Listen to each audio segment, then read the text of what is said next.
Di tengah-tengah Johor Bahru, tersembunyi sebuah sekolah lama bernama Sekolah Menengah Kebangsaan Seri Bayu.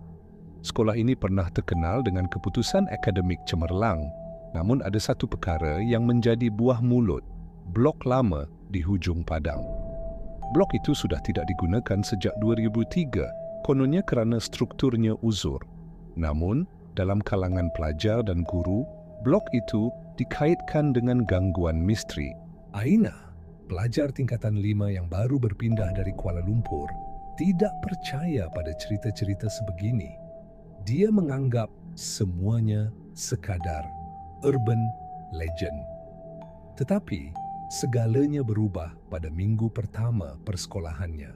Hari itu, kelas pendidikan seni dipindahkan ke Dewan Terbuka kerana kelas asal sedang dibaiki.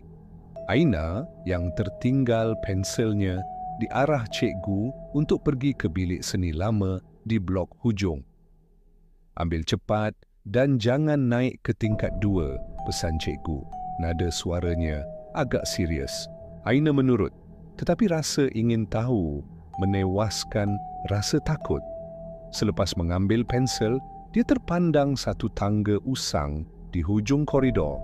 Dari atas, terdengar bunyi kerusi diseret. Hatinya berdebar. Mungkin ada cikgu, bisiknya. Dia naik perlahan-lahan. Tangga kayu berbunyi di setiap langkah. Sampai sahaja di tingkat 2, suasana jadi amat sepi. Tiba-tiba, angin sejuk menyapa dan pintu sebuah bilik terbuka sendiri. Aina melangkah masuk. Di dalam bilik itu, papan kenyataan masih tergantung, penuh dengan lukisan lama yang sudah luntur. Tapi satu lukisan menarik perhatiannya, lukisan seorang pelajar berbaju sekolah.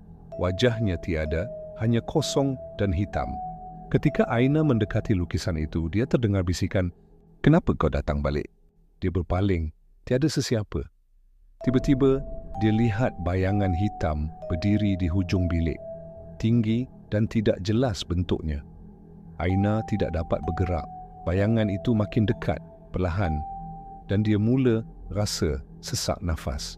Nasib baik seorang pengawas, Farhan, yang lalu berhampiran terdengar jeritan Aina.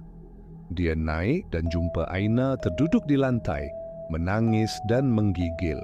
Sejak hari itu, Aina kerap diserang histeria bila melintasi blok lama. Dia tidak lagi berani menyebut kisah itu. Menurut Farhan, Aina bukan yang pertama. Sudah lebih 10 pelajar sebelum ini pernah alami gangguan di tempat yang sama.